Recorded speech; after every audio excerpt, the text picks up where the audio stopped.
alert system on KNA.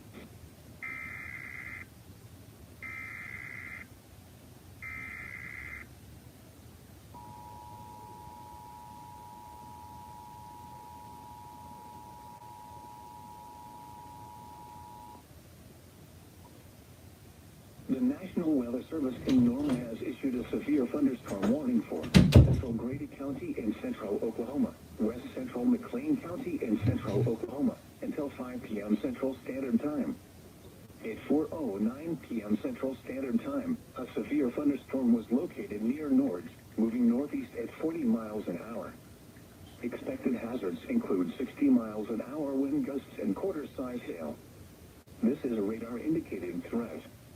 The following impacts are expected. Hail damage to vehicles is expected. Expect wind damage to roofs, siding, and trees.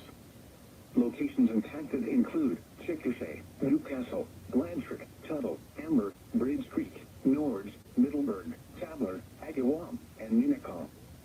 For your protection, move to an interior room on the lowest floor of a building. A tornado watch remains in effect for the warned area.